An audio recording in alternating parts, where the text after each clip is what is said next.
Guys வணக்கம். So already வந்து exam நெருங்கிட்டு இருக்குது. எல்லாரும் பரபரப்பா படிச்சிருப்பீங்க நம்புறேன். படிச்சுட்டு இருப்பீங்க, படிச்சு முடிச்சிருப்பீங்க. ரிவிஷன் ஸ்டேஜுக்கு ரிவிஷன் பண்ணிட்டு இருக்கீங்கன்னு நினைக்கிறேன். ஸோ உங்களுடைய ரிவிஷன் கொஞ்சம் கூட எஃபெக்டிவ் ஆகிறதுக்கு நம்ம foundation law question practice marathon பண்ணிட்டு இருக்கிறோம். Already sale of goods act மட்டும் தான் போடல. இன்னொரு நடுவில் பார்ட்னர்ஷிப் போட்டோம், நெகோஷியபிள் போட்டேன், ஐஆர்எஃப் எல்எல்பி போட்டேன், கம்பெனிஸ் ஆக்ட் போட்டேன். இப்போ வந்து கான்ட்ராக்ட் ஆக்ட் பொறுத்த மட்டும் கொஞ்சம் இம்பார்ட்டன்டான விஷயங்கள் நான் வந்து கொஞ்சம் I thought of putting this as questions.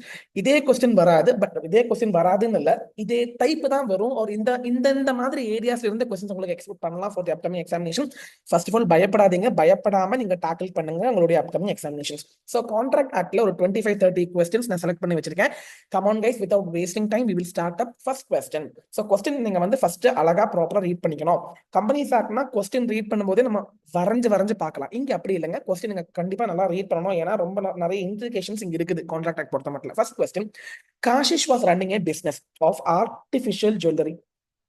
He sold his business to Naman and promises not to carry business of artificial jewelry and real diamond jewelry in that area for a period of next 1 year. நல்லா பாத்துக்கங்க, இங்க என்ன நடக்குதுன்னா restrain of trade நடக்குது. காஷிஷ் சொல்ற பையன் வந்து என்ன பண்ணிட்டான், அவனுடைய பிசினஸ் வந்து நமன் அப்படின்னு ஒரு அளவுக்கு சேல் பண்ணிட்டான். இப்ப நமன் வந்து இவன்ட்ட என்ன பண்றான், ரெஸ்ட்ரெயின் ஆஃப் ட்ரேட் வைக்கிறான்.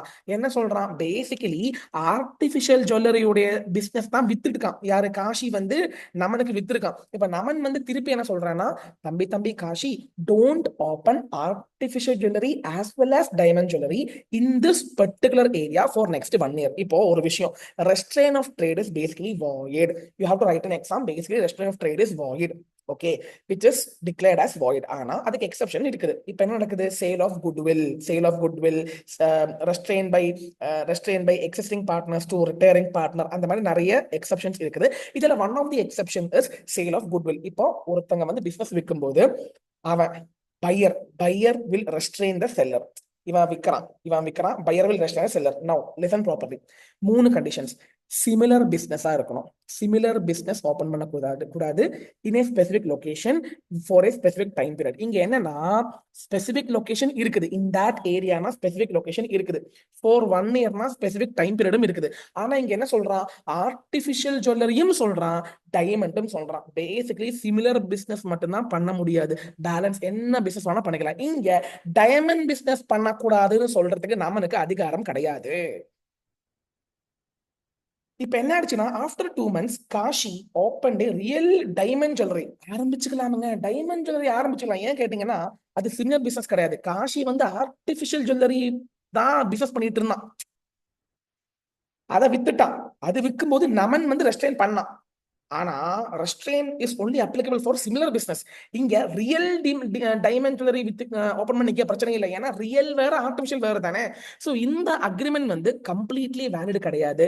Valid only for artificial jewellery, it is not valid for real diamond jewellery. அதனால காஷிக்கு ஈஸியா அந்த ரியல் டைமண்ட் ஜுவல்லரி பிசினஸ் பண்ண முடியும். This is the first answer. நீங்க எப்படி எழுதணும் கேட்டீங்கன்னா, நல்லா புரிஞ்சுக்கங்க. ரெஸ்ட்ரெயின் ஆஃப் ட்ரேட் பத்தி நீங்க ஃபர்ஸ்ட் எழுதணும். What is restrain of trade? when one party restrains other person from carrying out a legal valid trade, it is called restriction of trade, and restriction of trade is void. ஆனா there are some exceptions with respect to selling of goodwill. goodwill sale பண்றான்னு சொன்னா என்ன அர்த்தம், business sale பண்றாங்க. Business sale பண்ணும்போது pier will restrain seller. ஏன்னா competition வராம இருக்கிறதுக்காக நான் செல் பண்றேன்னா எனக்கு நேராக ரெஸ்ட்ரெயின் போடுவாங்க. Restrain is valid only for similar business in specific location in specific time period. so இந்த தருணத்துல what is the answer is, Kashi can continue with real diamond, ஆனா artificial jewelry business பண்ண முடியாது for 1 year. Okay, now coming on to second question, breach na enna? Breach means when one party refuses to perform the contract, it becomes breach. When one party refuses to perform or is unwilling to perform the contract, இதே sentence படிச்சு வெச்சுக்கங்க. when promiser refuses to perform or signifies his unwillingness to perform the contract, it becomes as breach. 2 types of breach இருக்குது. actual breach na breach happening on due date, anticipatory breach na breach happens before due date. இப்போ நல்லா கேட்டுங்க. breach நடக்கும்போது 2 விஷயம் நல்லா புரிஞ்சுக்கங்க. நான் சொல்லித்தரேன், நான் இந்த கொஸ்டினை சிம்பிளா சொல்லி தந்துறேன், இது ரொம்ப முக்கியம் ஃபார் எக்ஸாம். ஓகே, பிரீச் நடக்கும்போது கவனம் கைஸ், பிரீச் நடக்கும்போது there is an agreed party. agreed partyனா யாரு, agreed party. agreed partyனா injured party. he has two options basically, either cancel, oh my god, ரொம்ப ரொம்ப இதா இருக்குது, ஷோ மை என்னுடைய one second, cancel and claim damage, or he can continue the contract. Aggrieved பார்ட்டிக்கு ரெண்டு option இருக்குது, he can cancel it or he can continue it. ஆனா ரெண்டு கேஸ்லயும் you can claim damages, you can claim damages. நல்லா first ஒரு விஷயம் புரிஞ்சுக்கங்க, பிரீச் நடக்கும்போது, breach means when one party refuses to perform the contract or he is unwilling to perform the contract, aggrieved party can either close it or either he can continue it. பிரச்சனை இல்லை சொல்லி விட்டுறலாம், continue பண்ணலாம். இப்போ there are two types of breach. ஒன்னு வந்து actual இருக்குது, ஒன்னு வந்து ஆன்டிசிபேட்டரி இருக்குது. ஆக்சுவல் வரும்போது ஆன் டியூ டேட் ஒண்ணுல கேன்சல் பண்ணலாம் ஆர் கண்டினியூ பண்ணலாம். ஆன்டிசிபேட்டரினா அங்க டியூ டேட்டும் பிரீச் நடக்கிற டேட்டும் டிஃப்ரெண்ட் டேட்ஸா இருக்குது, ஒரே டேட் கிடையாது. So either on breach date you can cancel or either on due date you can cancel. ஏங்க இதை நீங்க ஃபுல்லா நீங்க எழுதணும், ப்ராப்பரா பாயிண்ட் வைஸா எழுதணும். டைரக்ட் கொஸ்டின், பிரீச்னா when one party refuses to perform the contract or he is unwilling to perform the contract, it becomes breach. breach நடக்கும்போது there will be an agreed party can either cancel the contract and claim damage or continue and claim damage. சிவ் பண்ண விரும்பல, continue பண்றான், damage வாங்கிக்க பிரச்சனை இல்லை. இப்போ breaches of two types, actual, anticipatory. ஆக்சுவல்னா டியூ டேட்ல தப்பு நடக்குது, டியூ டேட்ல கேன்சல் பண்ணிக்க பிரச்சனை இல்லை. ஆன்டிசிபேட்டரி வரும்போது டியூ டேட்ல நடக்கல, டியூ டேட்டுக்கு முன்னாடியே பிரீச் நடந்துருச்சு. ஸோ அந்த பிரீச் நடந்த பிரீச் டேட்ல கேன்சல் பண்ணிக்க, இல்லைன்னா டியூ டேட்ல கேன்சல் பண்ணிக்க. இதை நீங்க ப்ராப்பரா எழுதிட்டீங்கன்னா இஃபெக்ட்ஸ் ஆஃப் ஆன்டிசிபேட்டரி பிரீச் ஆயிடும். தாங்க கேட்கறாங்க, எழுதி வச்சுங்க, நல்லா கேட்டு வச்சுங்க. Anticipatory breach before the time of performance. Discuss the effects of anticipatory breach. கேட்கறதுக்கு வாய்ப்பு இருக்கு. இந்த பாயிண்ட் நல்லா நீங்க இந்த ரெண்டு பாயிண்ட் படிச்சுங்க தான்.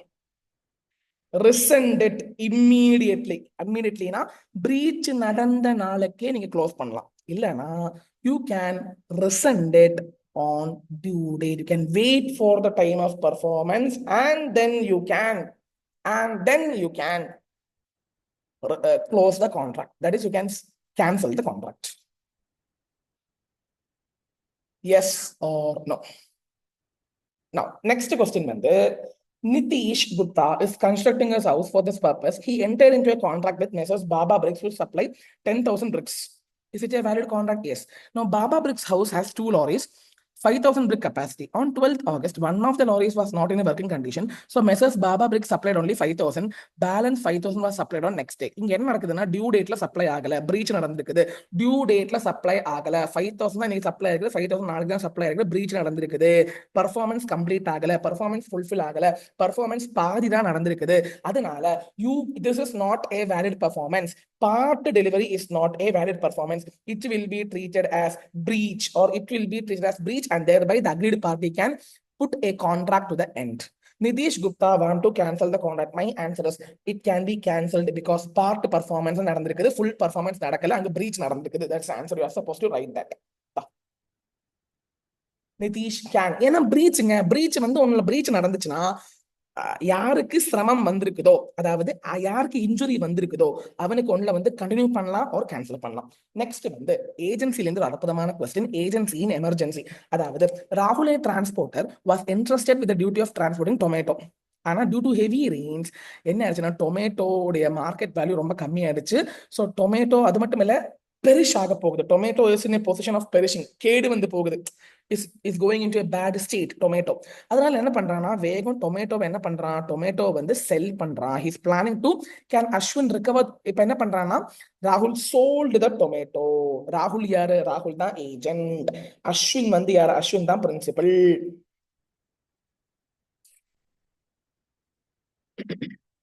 அஸ்வின் வந்து பிரின்சிபல், ராகுல் வந்து ஏஜென்ட். டொமேட்டோ வந்து பெருசாகிறதுனால அந்த லாஸ்ல இருந்து சேஃப் பண்றதுக்காக he is selling the tomato. Is the sale valid? Yes.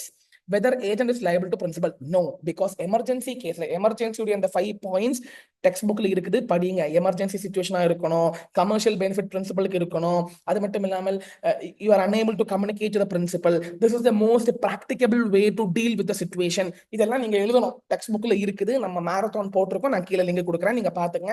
இப்ப எல்லாம் பாக்கணுக்காரங்க படிச்சு முடிச்சிருக்கணும். Moving on to next question, ஒரு 3 sub questions கொடுத்திருக்காங்க. First question, Mr.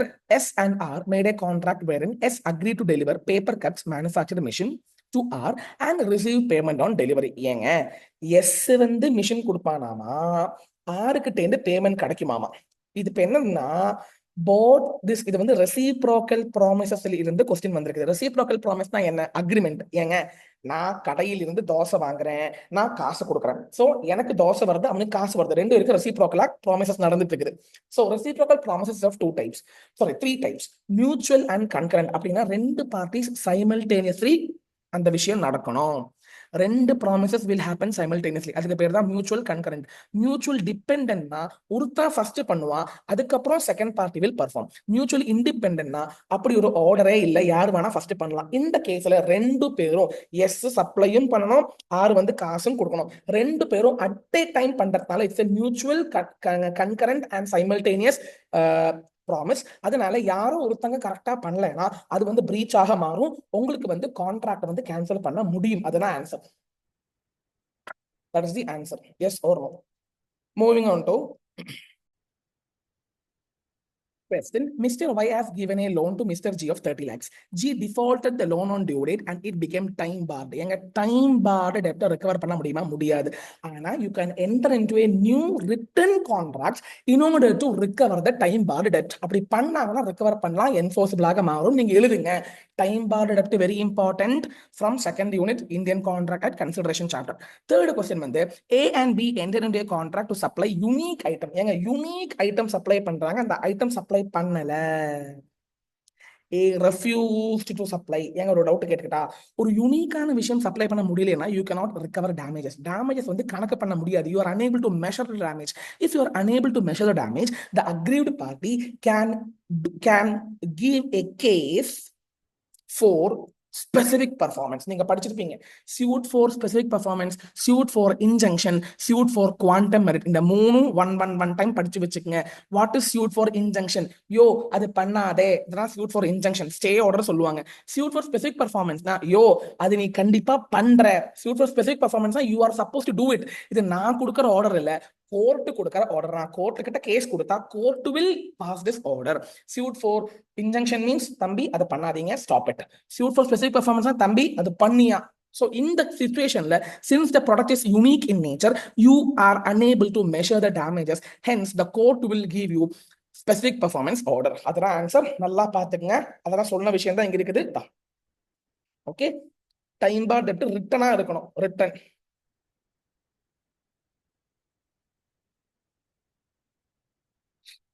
இங்க என்ன சொல்றாங்க, இத பாருங்க, இத பாருங்க, இத பாருங்க, இத பாருங்க, சைமல்டேனியஸ்லி பெர்ஃபார்ம் பண்றாங்க.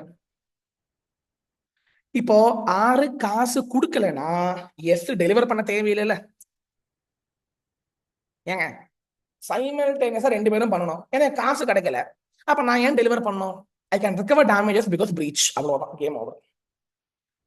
Sixth question again breach line தான் வந்திருக்குது. பிரீச் லைன் நிறைய கொஸ்டின் நான் செலக்ட் பண்ணி வச்சிருக்கேன். பிரீச் நல்லா பாத்துக்கங்க, டேமேஜஸ் நல்லா பாத்துக்கங்க, suit for injunction, suit for specific performance, quantum merit பாத்துக்கங்க. M Limited contract with Shanti Traders to make and deliver certain machine for 11,50,000 due to labor strike. You are unable to deliver it. அதனால சாந்தி traders, ஏங்க இங்க ரெண்டு parties இருக்கிறாங்க, M லிமிடெடும் இருக்கிறாங்க, சாந்தி ட்ரேடர்ஸும் இருக்கிறாங்க. சாந்தி ட்ரேடர்ஸுக்கு என்ன ஆகுது? சாந்தி ட்ரேடர்ஸ் தான் பையர், எம் லிமிடெட் யாரு? செல்லர். எம் லிமிடெட் தான் செல்லர், சாந்தி ட்ரேடர்ஸ் பையர். செல்லருக்கு செல் பண்ண முடியல, M limited cannot manufacture because of labor strike. இப்ப மை கேள்வி, சாந்தி ட்ரேடர் என்ன பண்றான்?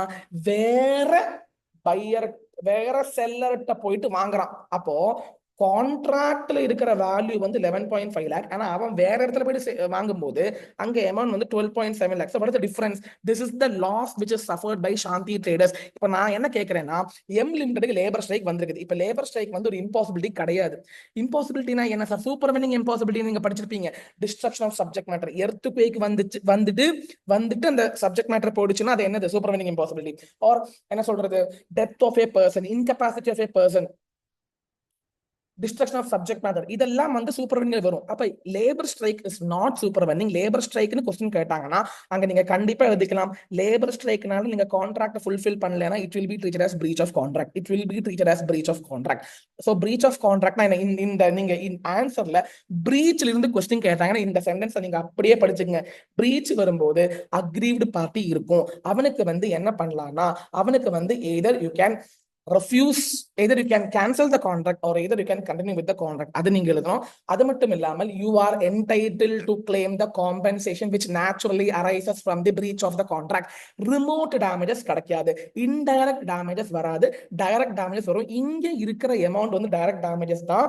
ஏன்னா உனக்கு இவன்டேந்து எம்மிட்டேந்து கிடைக்காதனால நீ வெளியில போயிட்டு வாங்குற. சோ வெளியில போயிட்டு வாங்கும்போது உனக்கு வந்து டிஃபரன்ஸ் இருக்குது. சோ அது வந்து உனக்கு வந்திருக்கிற நஷ்டம். அந்த நஷ்டம் உனக்கு ரெக்கவர் பண்ண முடியும் சொல்லிட்டு நீங்க எழுதணும். In conclusion, the answer is 1.25 lakhs is the amount of loss you can take it as compensation from M Limited. Going on to next question, explain whether agency shall be terminated. எங்க termination of agency ஒரு அற்புதமான ஒரு விஷயம் சொல்லணும். revocation, renunciation, death, insanity, completion of time period, completion of the contract. So termination நல்லா படிச்சு வச்சுங்க. அதுல ஒரு விஷயம் சொல்லணும். When the agent has not termination, when agent has interest over the subject matter of the agency. When agent has interest over the subject matter of the agency cannot be revoked. First question பாத்துங்க. A gives authority to B to sell A's land. அப்ப A வந்து யாரு? Principal. B வந்து யாரு? Agent. And to pay himself out of the proceeds the debt due to him from A. ஏங்க ஒண்ணும் இல்லைங்க. B வந்து ஒரு காலத்துல கடன் வாங்கி இருக்கிறான் ஏ கிட்ட இருந்து. அதை திருப்பி கொடுக்கறதுக்காக ஏ என்ன பண்றான்? ஏ வந்து பி கிட்ட ஒரு வேலை சொல்றான். அந்த லோனை திருப்பி கொடுக்கறதுக்காக and to pay himself out of the proceeds the debt due to him from A. அவன் ஏ கிட்ட இருந்து கடன் வாங்கியிருக்கிறான். அந்த கடனை வந்து இப்ப எப்படி திருப்பி கொடுக்கறேன்னா, இதை வித்து தந்த காசை வச்சு நீ திருப்பி தரான்னு சொல்றான். Principal became insane. Sir principal insanity, அவனுக்கு வந்து பைத்தியம் ஆகிட்டான் வச்சுக்கோங்க. Principal, sir, agency will be terminated. No, here basically agency is terminated, but in this situation what is happening? Agency is coupled with interest. Agent has interest over the subject matter of the contract, hence agency will not be terminated. Second question என்ன சொல்றாங்க, நான் குயிக்கா சொல்லிடுறேன். Agent இருக்கிறாங்க, sub agent இருக்கிறாங்க. when agency is terminated, sub agency is also automatically terminated. அதுல இருந்து கேட்டிருக்காங்க. ரெண்டு क्वेश्चन ரொம்ப சிம்பிள், நல்லா பார்த்து வச்சுங்க, கேட்கறதுக்கு வாய்ப்பு உண்டு. நீங்க பாருங்க தான். Sub agency is also terminated when agent is terminated. Coming on to next question, Rahul found a smart watch in a restaurant. Finder. Rahul வந்து ஓனர் கிடையாது, finder of lost goods. Finder of lost goods சொன்னாலே quasi contract. Finder of lost goods என்ன பண்ணணும்? இந்த மூணு விஷயம் பண்ணணும். Answer சொல்றாங்க. ப்ராப்பரா அந்த குட்ஸை சேஃப்கார்ட் பண்ணணும், அந்த குட்ஸை யூஸ் பண்ணக்கூடாது, ட்ரூ ஓனர்ட்ட திருப்பி கொடுக்கணும். இப்ப ட்ரூ ஓனரை கண்டுபிடிக்க முடியலையேனா he can himself keep the goods because he is the next best owner. He is the next best owner. Goods ட்ரூவான ஓனரை யாருக்குமே கண்டுபிடிக்க முடியலையேனா the finder can himself keep the goods because he is the next best owner. இப்ப என்ன சொல்றாங்க? ராகுல் found a watch. He inquired about the customers. அவன் வந்து ரெஸ்டாரண்ட்ல ஒரு வாட்சை பார்த்தான். சோ அவன் வந்து எல்லாத்தையும் கேட்டுக்கிட்டு இருக்கிறான். எங்க உங்களுடைய வாட்சா, உங்க வாட்சா. He is inquiring with everyone. He handed over the same to the manager of the restaurant to keep till the true owner is found. After a week, he went back to the restaurant to inquire about the smartwatch. The manager refused to return it. அங்க manager என்ன சொல்றான்? True owner யாருமே வரல, நானே கையில வச்சுக்கிறேன், நான் திருப்பி தர மாட்டேன்னு சொல்றான். My question here is, திருப்பி கொடுக்கணும் ராகுல்ட்ட. ஏன்னா ராகுல் தான் கண்டுபிடிச்சிருக்கான். ராகுல் is the next best owner. Anyway, Rahul is the person Rahul is the person who is having the right to retain the goods. True ஓனருக்கு அப்புறம் இவனுக்கு தான் அதிகாரம் இருக்குது. ட்ரூ ஓனரை கண்டுபிடிக்க முடியல, அதனால he is the next best owner. Coming on to next question, Mr. Vikas, a businessman, has been fighting a long drawn litigation with Mr. Neeraj, an industrialist. To support his legal campaign, he enlists the services of a services of Mr. Manoj, a judicial officer, stating that amount of 10 lakhs would be paid to him if he does not take up the brief of Mr. Neeraj. என்ன சொல்றாங்க விகாஸுக்கும் நீரஜுக்கும் பிரச்சனை. விகாஸ் மனோஜ்னு சொல்ற advocate போயிட்டு சொல்றான், மனோஜு நீரஜோட கேஸை எடுக்காத, நான் உனக்கு காசு தரேன். Is this corruption? Is this unlawful? Is this illegal in nature? This is illegal in nature. அதனால வாய்ட் இன் நேச்சர். அதனால அட்வொகேட் காசு வராது, காசு வாங்கக்கூடாது.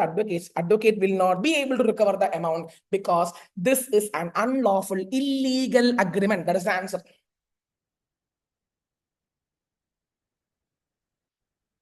அது மட்டும் இல்ல, இது ஒன்னும் சொல்லலாம், this is also restraint of legal proceedings சொல்லலாம். ஏன்னா ஒரு அட்வொகேட்டுக்கு யாரு வேணா அட்வொகேட் புக் பண்ணலாம், யாரு வேணா கோர்ட்டுக்கு போகலாம். சோ இந்த ரெண்டு விஷயம் வந்து it's a right of an individual to go to the court. So can anyone stop the other person from going to the court or appointing an advocate for the case?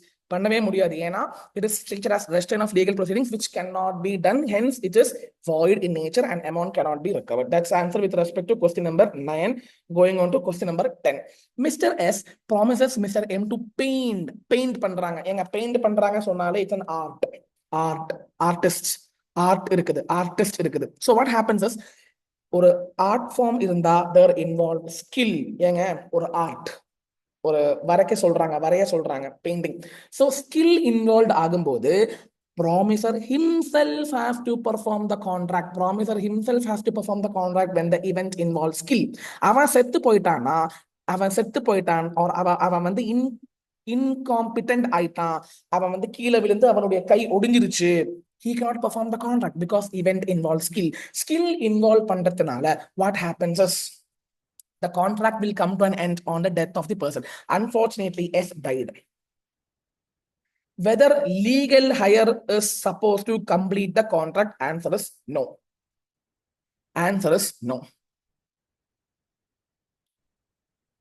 Suppose Mr. Hess has promised to deliver some photographs to Mr. M on 15th March against a payment of 10,000, but he dies before that date. Will his legal representative be bound to deliver the photographs in this situation? Answer is no, not needed. Because supervening impossibility, it becomes void in nature. அதான் கேள்வி, அதான் answer. இங்க பாருங்க, நீங்க அதை மட்டும் நீங்க எழுதுனா போதும். லீகல் ஹையர் பண்ணணுமா வேணாமா? பண்ண தேவை இல்ல, because promiser has to perform. That's it. Coming on to question number 11. நான் question number 11 சொல்லி தந்துடுறேன். breach of contract என்ன மறுபடியும் கேட்டிருக்காங்க. Natural losses, aggrieved party can recover as compensation, but indirect losses he cannot recover. Indirect loss na ஒண்ணுமே இல்லைங்க. இந்த question read பண்ணாலே புரியும். Mr. Chetan was traveling to Manali with his wife in the bus of Himalayan Travels Private Limited. So Chetan வந்து போயிட்டு இருக்கான் wife கூட. Due to some technical default, the driver has to stop the bus in middle way. The driver advised the passengers to get shelter. So bus வந்து break down ஆயிடுச்சு. So எல்லாரும் வந்து பக்கத்துல இருக்கிற ஹோட்டலுக்கு போங்க சொல்லிட்டாங்க. So ஹோட்டலுக்கு போகலாம். ஹோட்டலுக்கு போன காசை வந்து சேத்தன் கேன் ரெக்கவர். ஹோட்டலுக்கு போனா, ஏன்னா பஸ் பிரேக் டவுன் ஆயிடுச்சு, அதனால ஹோட்டலுக்கு போனா அந்த காசு வாங்கலாம். இப்ப என்ன நடக்குது? அதெல்லாம் இல்ல. Wife of mister Chetan while walking, 1 kilometre distance இருக்குதாமா ஹோட்டலுக்கு, நடக்கும்போது வைஃபுக்கு வந்து கோல்டு வந்துருச்சு, பாவம், ஐயோ காய்ச்சல், ஃபீவர் வந்துருச்சு. Can she recover the fever expenses, medical expenses for the fever? Answer is no. Medical treatment expenses for the fever கிடைக்காது, because it is indirect in nature. ஆனா ஹோட்டல் சார்ஜஸ் கிடைக்கும். ஏன் ஹோட்டல் சார்ஜஸ் கிடைக்கும்? This is because of the பஸ்ல default வந்துருச்சு. அதனால என்ன ஆகுறானா, Chetan is booking an hotel, so he will be in a position to recover that amount as compensation. But medical treatment is an indirect losses which cannot be recovered by Chetan from the Himalayan Travels Private Limited. No, breach பத்தி நீங்க எழுதணும். breachனா என்ன? Only natural loss will be recovered. Indirect loss, remote loss cannot be recovered. You have to write, and the sentence in the black colorல போட்டுக்கிற sentence வந்து it should be there in the answer, then only you will be getting the marks. In this case, medical treatment கிடைக்காது, hotel charges கிடைக்கும். Coming on to 12th question. Due to urgent need of money, okay, amounting to 3 lakh, Pavan approached Raman and asked him for money. Okay, Raman lent the money on the guarantee of Suraj and Tarun. So Suraj and Tarun வந்து guarantee. So co-surety, single guarantor இல்ல, 2 guarantor இருக்கிறாங்க, co-surety. Pavan makes default. இப்ப நான் கேக்குறேன், கோஷூரிட்டி என்ன ரேஷியோல கொடுக்கணும்னு இங்க எங்க கொடுத்துருக்காங்களா? ஒண்ணுமே கொடுக்கல. when there is absence of contract between co-sureties, they have to pay the amount in case of the default of the debtor equally. டெப்டரை டிஃபால்ட் பண்ணா ஈக்குவலா இவங்க டிஸ்சார்ஜ் பண்ண வேண்டும். இப்ப என்ன நடக்குது? சுராஜ் வந்து ஃபுல் அமௌண்ட் பே பண்றாங்க, தருண் வந்து ரெஃப்யூஸ் பண்றான். My question here is, can Tarun escape? No. Suraj 1.5 lakhs pay பண்ணனும், Tarun 1.5 lakhs pay பண்ணனும். ரெண்டு பேரும் ஈக்குவலா கான்ட்ரிபியூட் பண்ண வேண்டும். Tarun cannot escape is the answer. Going on to 13th question. This is a question again from guarantee. ஒரு விஷயம் சொல்லணும். There is two types of guarantee. Specific guarantee, continuing guarantee படிச்சு வச்சுக்கங்க. Specific guarantee revoke பண்ண முடியவே முடியாது. Specific guarantee only single guarantee. ஆனா continuing guarantee revoke பண்ணலாம். கண்டினியூயிங் கேரண்டினா என்ன? இப்போ ரெண்டு, நான் வந்து 12 மாசம் ரெண்ட் எடுத்திருக்கேன், நான் உங்களுக்கு ரெண்ட் அமௌண்ட் தரலைன்னா என் ஃப்ரெண்டு வந்து உங்களுக்கு கேரண்டியா இருப்பான். அது என்னது? கண்டினியூயிங். ஏன்னா ஒரு ஐட்டம் இல்ல, 12 ஐட்டம்ஸ் இருக்குது, 12 டைம் ரெண்ட் கொடுக்கணும் இல்ல பெர் மந்த். இப்போ 6th month or 7th month அவன் ரிவோக் பண்றான். Guarantor is revoking back is guarantee. அப்புறம் 8th 9th 10th 11th 12th இந்த 5 டிரான்சாக்ஷன் வந்து நான் ஃபெயில் பண்ணினாலும் கேரண்டர் இஸ் நாட் லைபிள். ஏன்னா கேரண்டி ரிவோக் ஆயிடுச்சு. ஆனா அந்த ஃபர்ஸ்ட் 7க்கு நான் என்ன டிஃபால்ட் பண்ணியிருந்தேன் அப்படின்னு வச்சுக்கோங்க, guarantor will be liable. So continuing guarantee can be revoked. Revoke பண்ணதுக்கு அப்புறம் he is not liable. Guarantor is not liable for the default of the debtor. Specific guarantee revoke பண்ண முடியுமா சார்? ஆன்சர், ரிவோக் பண்ண முடியாது. Specific guarantee revoke பண்ண முடியாது. ஆனா specific guarantee revoke பண்ணலாம். நான் சொல்லி தரேன், நல்லா புரிஞ்சுக்கங்க. இப்போ எனக்கு வந்து ஒருத்தங்க லோன் தராங்க. He is giving guarantee to him. I am the debtor, creditor, guarantor. எனக்கு லோன் தரான், இவன் கேரண்டி கொடுக்குறான். So this is a specific loan, specific guarantee.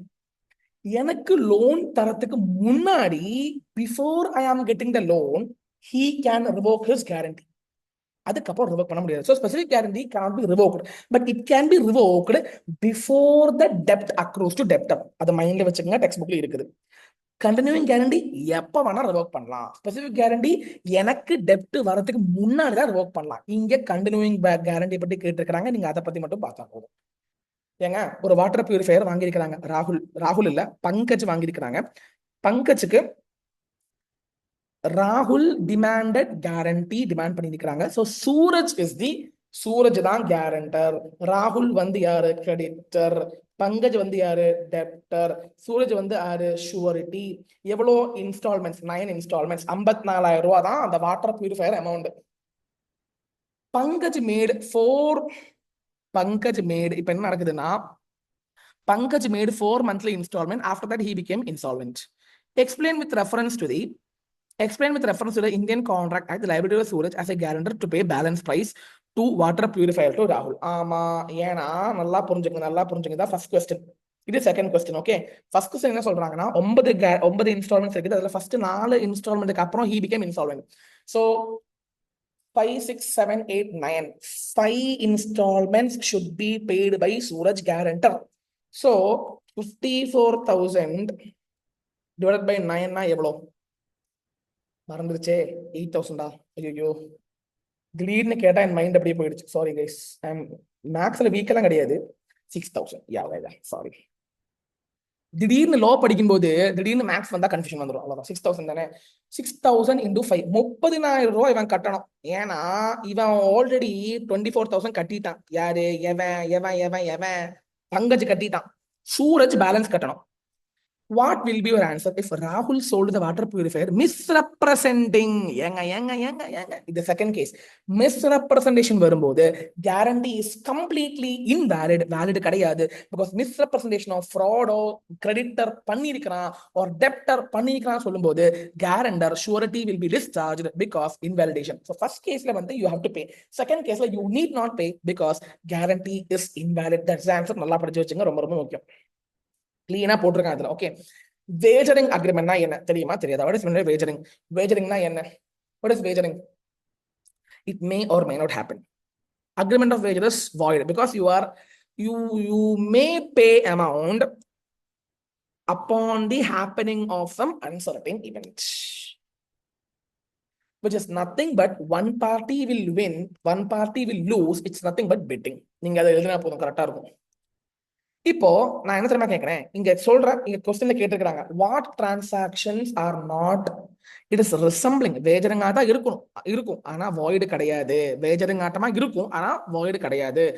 Situ, commercial transaction, skill, game of skill and athletic competition, crossword puzzles, contract of insurance. ஏங்க insurance வந்து wagering மாதிரி தான் இருக்கும், ஏன்னா ஒரு அன்சர்டன் ஈவென்ட் இருக்குது இல்ல. ஆனா இன்சூரன்ஸ் வந்து வேஜரிங் கிடையாது, அது contingent contract. It's a valid contract.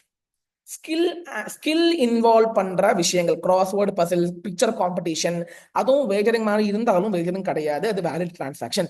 Commercial, ஏங்க ஷேர் வாங்கி விற்கிறாங்கயா, இதுல எங்க வேஜரிங்க கிடையாதுயா.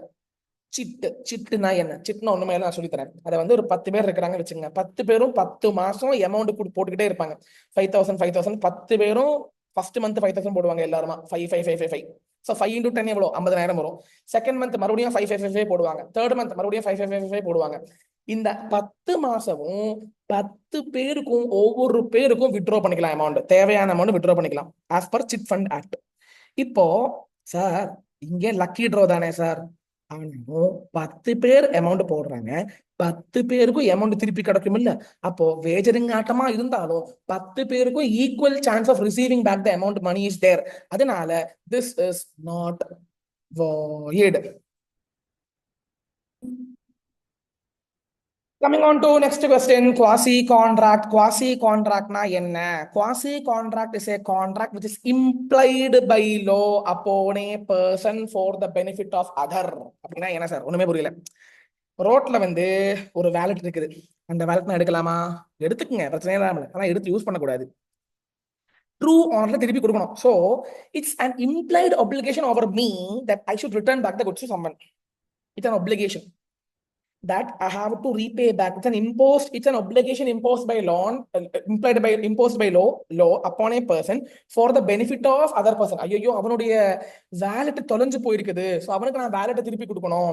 ஸோ இட் இஸ் நம்ம யாருமே சொல்ல தேவையில்லை, ஏன்னா லோவே இது வந்து ஒரு moral duty. It's a moral obligation of a person.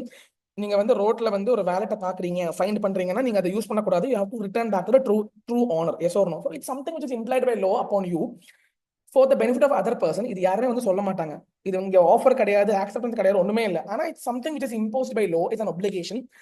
It is a resembling contract. That's a keyword. இந்த keyword எழுதுறேன்னா மார்க் வராது. It's called resembling a contract. Basically contract கிடையாது, but it's a resembling a contract. So quasi contract ஓட characteristics என்ன?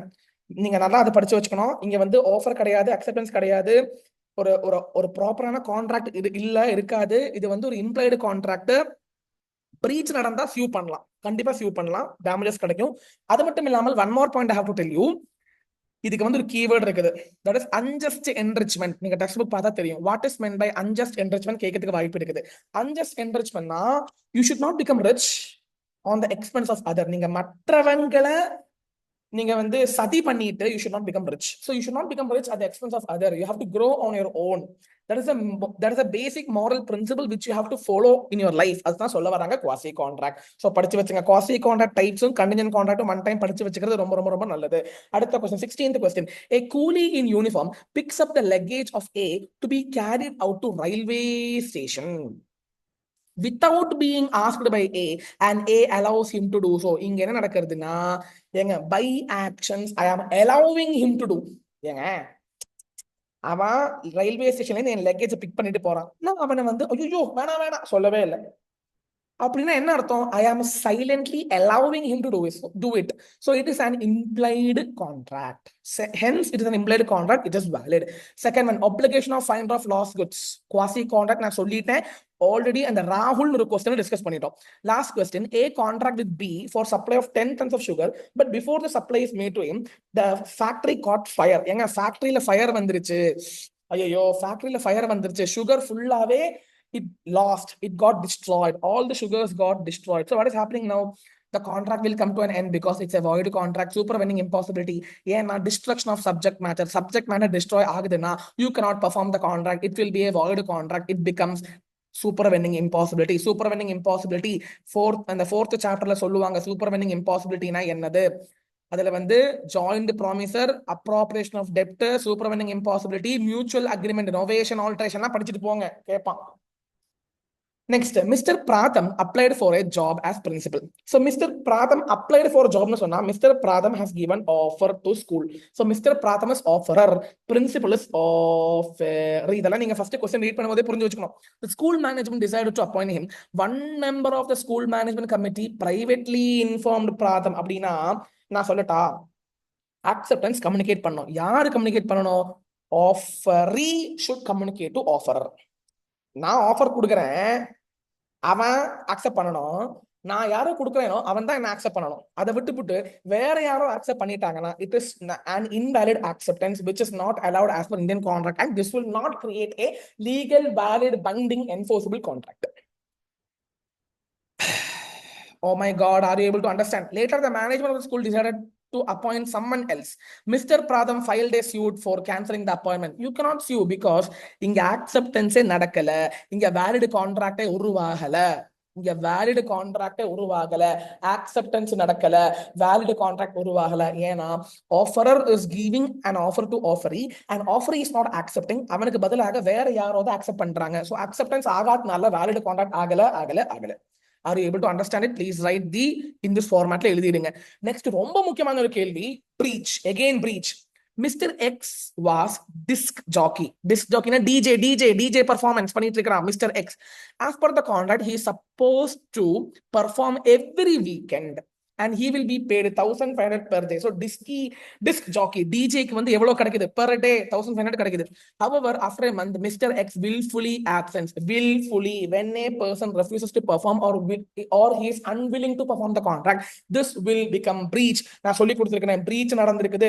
breach நடந்தா என்ன ஆகும்? ஒன்ல cancel, agreed party can cancel it or he can continue the contract. என்ன வேணா பண்ணலாம். கேன்சல் பண்ணாலும் டேமேஜ் எடுக்கலாம், கண்டினியூ பண்ணாலும் டேமேஜ் எடுக்கலாம். கண்டினியூ பண்ணதுக்கு அப்புறம் கேன்சல் பண்ண முடியாது.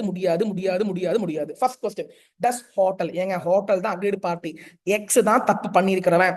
Hotel have the right, whether hotel have the right to cancel the contract? Answer is yes. Second question, if hotel sends out mail to X that they are interested to continue, தம்பி பிரச்சனை இல்ல, நீங்க இன்னைக்கு வர வேணாம், next day continue பண்ணிக்கங்க சொன்னா they can continue and they can recover the damages also. Last case, in both cases, can hotel claim damages? Answer is yes. நல்லா புரிஞ்சுக்கங்க, breach நடந்தா you can claim natural damages, remote damages கிடைக்காது, அது எழுதணும்.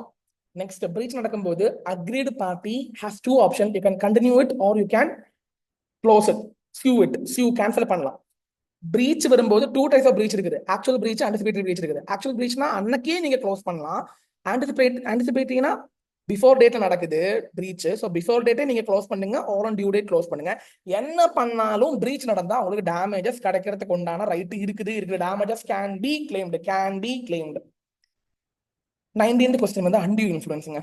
Undue influence ஒரு அற்புதமான question கேட்டிருக்காங்க. அதாவது what is undue influence? Undue இன்ஃப்ளூயன்ஸ்னா என்ன?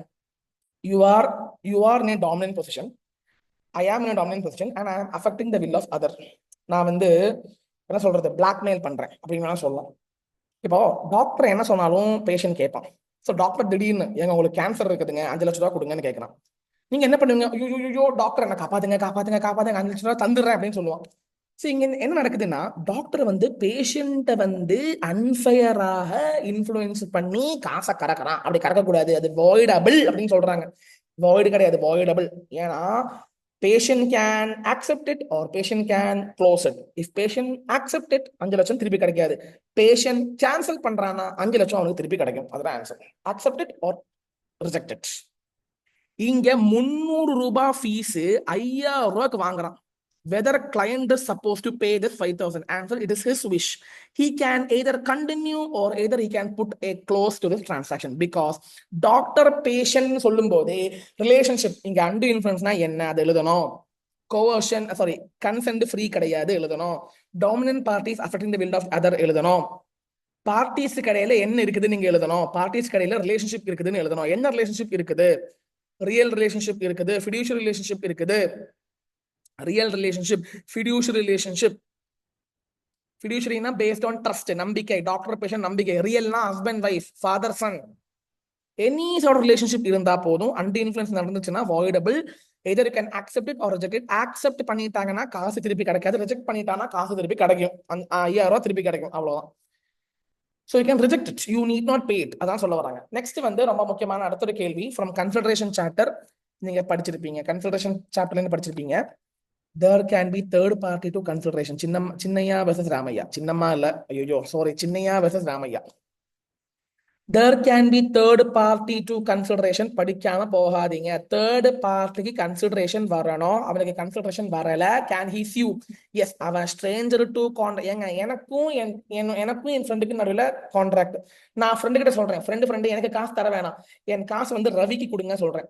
எனக்கும் ஃப்ரெண்டுக்கும் contract. I am asking my friend to give the money to Ravi. If Ravi is not a party to the contract is between me and my friend. Ravi is third party. ரவிக்கு காசு வரலனா, ரவிக்கு காசு கிடைக்கலனா, ரவிக்கு காசு வரலனா, ரவிக்கு காசு கிடைக்கல, Ravi did not get the money, can Ravi sue? Yes, although he is a third party to the contract, he can sue because as per case law Chinnaya versus Ramaya, third party to consideration can enforce the contract. You have to write that.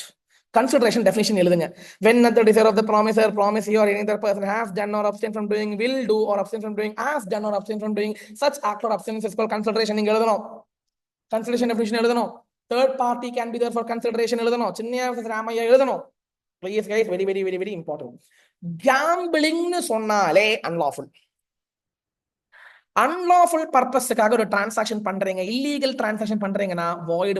ஆனா ஒரு விஷயம் நல்லா புரிஞ்சுக்கணும். ஒரு டிரான்சாக்ஷன்ல லீகலும் இருக்குது, இல்லீகலும் இருக்குது வச்சுக்கோங்க. Example கேட்பான், ஒரு டிரான்சாக்ஷன்ல லீகலும் இருக்குது, இல்லீகலும் இருக்குதுன்னா இஃப் இட் இஸ் செப்பரபிள். தம்பி, 5 கிலோ ரைஸும் வாங்குங்க, 5 கிலோ கஞ்சாவும் வாங்குங்க சொன்னா கஞ்சா illegal, rice legal. If you can separate it, legal is valid, illegal is void. இப்ப என்ன சொல்றான், 10 லட்சம் ரூபாய்க்கு வீடு வாங்குறான், அது வேலிட் தான். நீ கேம்பிளிங்காக யூஸ் பண்ணா எக்ஸ்ட்ரா 50,000 50,000 தரணும் சொல்றான். Whether can you claim 50,000? No, because it is illegal in nature. Illegal 50,000 கிடைக்காது. 10 lakhs திருப்பி வாங்கலாம். 10 lakhs உனக்கு கிடைக்கும், நீ வீடு விற்கிற. A is selling the house to B for 10 lakhs. Will you get 10 lakhs? ஆமா வேணும், என் வீடு விற்கிறேன்ல, காசு வேணும் இல்ல. I am also asking him that if you are using for gambling, pay me extra 50,000. B have to pay extra 50,000 if he is using for gambling. அது திருப்பி கிடைக்காது. ஏன்னா கேம்பிளிங் வந்து illegal in nature, illegal activities are void in nature. You cannot get back the amount. Coming on to question 22. Kapil went to a departmental store to purchase a steel pan. He asked the salesman about the area in departmental store where steel pans are kept. The salesman indicated him the area. எல்லாம் சொல்லிட்டான். Kapil wrongly picked up the aluminum pan. இப்போ pier எல்லாம் சொல்லிட்டான், seller வந்து பையருக்கு எல்லாமே சொல்லி கொடுத்துட்டான். ஆனா பையர் சூப்பர் மார்க்கெட்ல அவன் போய் தவறான ஐட்டமா செலக்ட் பண்ணிட்டான். அலுமினியம் பேனுக்கு பதிலாக I think steel pan select பண்ணிட்டான்னு நினைக்கிறேன். சாரி, ஸ்டீல் பேனுக்கு பதிலாக அலுமினியம் பிக் பண்ணிட்டான். அதான் answer. Can Kapil sue departmental store? No, because இங்க ஃப்ராட் நடக்கவே இல்லை. இட்ஸ் நாட் ஃப்ராட் யார், கேவிட் எம்டர் நீங்க எழுதணும் இங்க. ஏன்னா buyer is responsible for the goods that he has himself selected. இங்க வந்து ஃப்ராட்ல இருந்து கேட்டிருக்கான். ஃப்ராட் வருமா, ஃப்ராட்னு சொல்லியிருக்கான், கொஸ்டின்லயே சொல்லியிருக்கான் ஃப்ராடா இல்லையா. ஃப்ராட் இல்ல, ஏன்னா this is a valid transaction. தப்பு யாரு மேல, பையர் மேல. seller is not liable for this because buyer is himself responsible for this. Are you getting it? Yes or no? Please write all these things. Question number 23. நிறைய questions இருக்குதோ sir, எல்லாம் நல்லா பாத்துக்கங்க. நான் நெக்ஸ்ட் கொஸ்டின் வந்து ஒரு விஷயம் சொல்லணும். void contract R voidable contract ஆகும்போது உங்களுக்கு யாரோ அட்வான்ஸ் தந்திருக்கிறாங்கன்னா அது நீங்க கையில வைக்க கூடாது. ஏன்னா void கான்ட்ராக்ட். இப்போ நான் வந்து வீடை விற்கிறேன், I am selling my house to you, you are giving me advance. எனக்கு அட்வான்ஸ் தந்திருக்கீங்க, என் வீடு விற்க போறேன். அந்த வீடு வந்து it is a valid contract. அந்த வீடு வந்து ஃப்ளட்ல டிஸ்ட்ராய் ஆயிடுச்சு, you have given me advance. Come on, tell me. The contract is void ஆயிடுச்சு, ஏன்னா destroy ஆயிடுச்சு. Should I repay back the advance? Yes sir. This is called restitution of the benefits, restoration of benefits. படிச்சு வச்சுக்கங்க, கேட்பான். What is meant by restoration? Contract void ஆனாலோ voidable ஆனாலோ எனக்கு கிடைக்கிற அந்த பெனிஃபிட்ஸை வந்து நான் திருப்பி வந்து அக்ரீட் பார்ட்டி கொடுக்கணும். திருப்பி கொடுக்கணும். Mister X was a great devotee of a temple, so he decided to give elephant to the temple. ஓ நல்ல மனுஷன், யானை கொடுக்குறான் எலிஃபண்ட்டுக்கு, டெம்பிளுக்கு யானை கொடுக்குறாங்க. He entered into a contract with Mr. A to buy the elephant, but later he came to know that unknown to both the party, the elephant has already died at the time of formation. Contract ஆரம்பிக்கும் போதே elephant சத்து போயிடுச்சு. ஐயோ my god, it is void agreement. It is void agreement.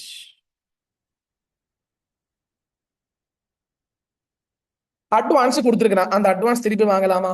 ஆமாங்க, அந்த யானை சத்து போயிடுச்சுங்க, நான் என்ன பண்ணேன், எனக்கு அட்வான்ஸ் திருப்பி வாங்கணும். நீங்க அட்வான்ஸ் வாங்குவீங்களா? கண்டிப்பா வாங்குவீங்க, அதை எழுதணும், அவ்வளவுதான். ரெஸ்டோரேஷன் எழுதணும் தான். Restoration, returnable, returning the amount back. Coming on to question number 23. PQR, a hospital in Delhi, recruits Mr. A on contract basis for 3 months. The hospital management promises to pay Mr. D a lump sum amount of rupees 1 lakh if he tests positive for coronavirus. Coronavirus வந்துச்சுன்னா 1 லட்சம் ரூபாய் தரேன். Contingent கான்ட்ராக்டுங்க, contingent கான்ட்ராக்டுங்க. Contingent கான்ட்ராக்ட்னா என்ன? Contract to do or not to do something if some collateral event happen. Insurance கான்ட்ராக்ட்னா contingent. இங்க என்ன நடக்குது? 3 monthsக்குள்ள உனக்கு கொரோனா வந்துருச்சுன்னா நீ உனக்கு வந்து காசு தரோம். So happening of an event within fixed time, நிறைய ரூல்ஸ் இருக்குது, 5 ரூல்ஸ் இருக்குது. Happening of an event, non happening of an event, happening or non happening within fixed time period, happening of an event or non happening of an event based on a living being, happening or non happening of an void, that is impossible event. Impossible, அதான் 5th rule. 5 rule இருக்குது, எடுத்து பாருங்க, கடைஞ்சன் rules எடுத்து பாருங்க. happening or non happening of an event within fixed time period, fixed time குள்ள நடக்கவோ நடக்காமையோ இருந்தா என்ன ஆகும்? நடந்துருச்சுன்னா இங்க காசு கிடைக்கும், கோவிட் வந்தா காசு கிடைக்கும், இல்லைன்னா காசு கிடைக்காது. இங்க கோவிட் வந்துருச்சா, வந்தா காசு கிடைக்கும், அதை எழுதுங்க ப்ராப்பரா.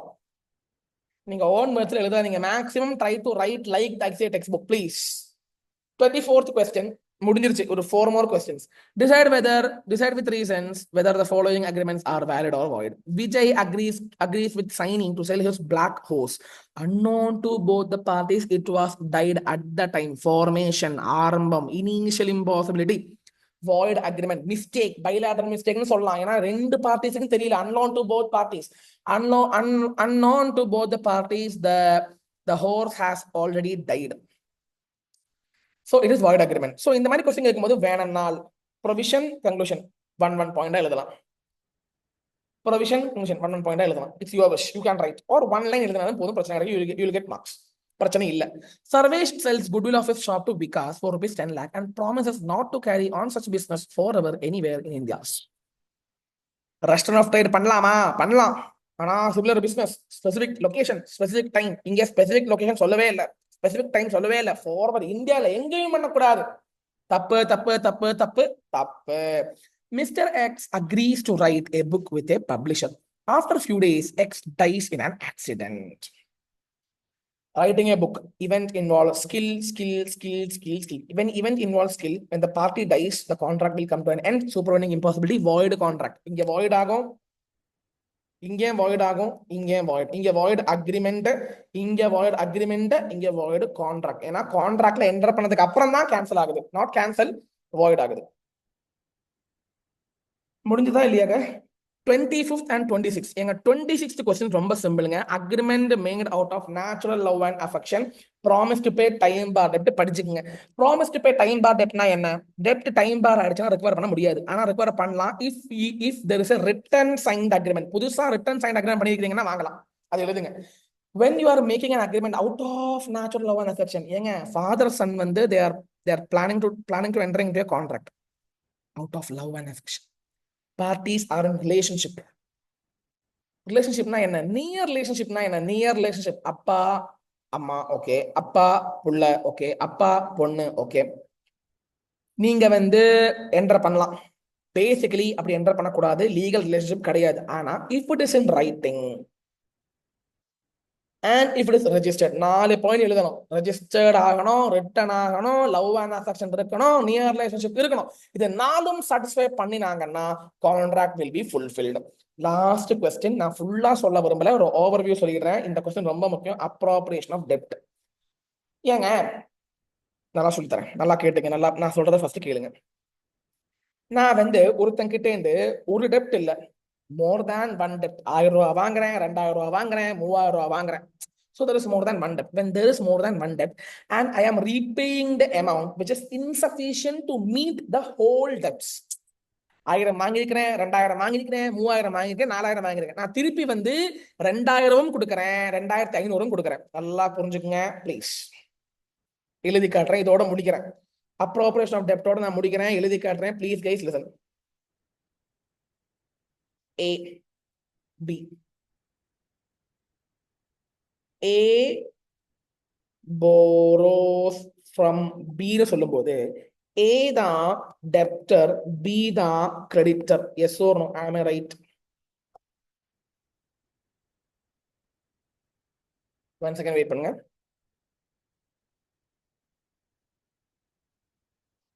இப்ப என்ன நடக்குது? A borrows 1000 rupees, 2000 rupees, 3000 rupees, 4000 rupees. இது வந்து borrow பண்றான், இது வந்து பேமெண்ட் பண்றான். இது 1st Jan, 10th Jan, 11th Jan, 15th Jan. Payment பண்ணும்போது 3000 கொடுக்குறான், 2500 கொடுக்குறான், 500 கொடுக்குறான். Come on, tell me whether payment is discharging whole debts. No. இப்போ அந்த பேமெண்ட் நீ எதுக்கு செக்ரிகேட் பண்ணுவ, எதுக்கு செட் ஆஃப் பண்ணுவ, என்ன டெப்ட்டுக்கு செட் ஆஃப் பண்ணுவ, அதெல்லாம் கேள்வி. அதெல்லாம் அப்ரோப்ரியேஷன் ஆஃப் டெப்ட். when there is more than one debt and the debtor's payment is not discharging full debt, rule of appropriation has to be taken into consideration. என்ன சொல்றாங்கன்னா, டெப்டரே சொல்லுவான் ஃபர்ஸ்ட், தம்பி கிரெடிட்டர் நான் காசு தரேன், இந்த 2000 ரூபாய் காசு அதுக்கு வச்சுக்க, சாரி இந்த 3000 ரூபாய் காசு ஃபர்ஸ்ட் டெப்ட்டுக்கு வச்சுக்க, 500 ரூபாய் காசு லாஸ்ட் டெப்ட்டுக்கு வச்சுக்கன்னு சொல்றேன்னா டெப்டர் சொல்ற மாதிரி கேட்கணும் கிரெடிட்டர். செகண்ட் ஒன், அப்படி டெப்டர் ஒண்ணுமே சொல்லலைன்னா circumstances will take into picture. சர்க்கம்ஸ்டன்ஸ்னா என்ன? இப்போ இங்க 3000 ரூபாய் பேமெண்ட் வந்திருக்குதா, இங்க 3000 ரூபாய் டெப்ட்டும் இருக்குதா, இது ரெண்டும் கேன்சல் பண்ணிக்கலாம். ஏன்னா இது ரெண்டும் கேன்சல் பண்ணிக்கலாம். ஏன் கேக்குறேன்னா ஒரே amount. So this is called circumstances. அதுவும் இல்லைன்னா creditor can himself set off. அதுவும் பண்ணலனா chronological orderல you can proportionately you can discharge. இதை படிச்சு வச்சுக்கோங்க. இப்போ ஒரு சின்ன விஷயம் சொல்லி முடிச்சிடுறேன். ஈவன் டைம் பார்ட் டெப்ட் உங்களால செட் ஆஃப் பண்ண முடியும், ஆனா டிஸ்பியூட்டட் டெப்ட் செட்டில் பண்ணக்கூடாது. டிஸ்பியூட்டட்னா ஒரு பிரச்சனை இருக்குது, பிரச்சனை இருக்கிற டெப்ட் செட்டில் பண்ண முடியாது. ஆனா டைம் பார்ட் டெப்ட் நீங்க அப்ரோப்ரியேஷன் பண்ணி செட்டில் பண்ணலாம். நியூ ரிட்டர்ன் அக்ரிமெண்ட்லாம் தேவையே இல்லை. டைம் பார்ட் டெப்ட் செட்டில் பண்ணிக்கலாம் under this rule of appropriation. நன்றி, வணக்கம். கான்ட்ராக்ட் ஆக்ட் பொறுத்தமட்டில் நிறைய விஷயம் போட்டிருக்கேன், கொஸ்டின் போட்டிருக்கேன். Unit number 3, unit number 4, guarantee agency, அப்புறம் வந்து பிரீச். நல்லா படிச்சுக்கங்க, தயவு செஞ்சு நல்லா பாத்துருங்க. 20-25 மார்க்ஸ் கான்ட்ராக்ட் ஆக்ட்ல எடுங்க. கம்பெனிஸ் ஆக்ட்ல பொறுத்த மட்டும் ஒரு 10 மார்க்ஸ் எடுத்துருங்க. பார்ட்னர்ஷிப் 10 மார்க்ஸ் எடுத்துருங்க. ஐஆர்எஃப் 6 மார்க் எடுங்க. எல்எல்பி 6 மார்க் எடுங்க. நெகோஷியபிள் 10 மார்க் எடுங்க. சூப்பரா பாஸ் பண்ணலாமுங்க. நன்றி, வணக்கம். we believe CA bros உங்களுக்காக நிறைய நாங்க விஷயங்கள் சப்போர்ட், நாங்களும் சப்போர்ட் பண்றோம், நீங்களும் சப்போர்ட் பண்ணிட்டு இருக்கீங்க எங்களை. நன்றி, வணக்கம். தொடர்ந்து சப்போர்ட் பண்ணுங்க. this is CA Shashadhar signing off. Mass பண்றோம், பாஸ் பண்றோம், பயப்படாம தைரியமாக எக்ஸாமுக்கு போங்க. நன்றி, வணக்கம். do support us and do comment us, let us know what you feel after seeing our sessions. Thank you guys.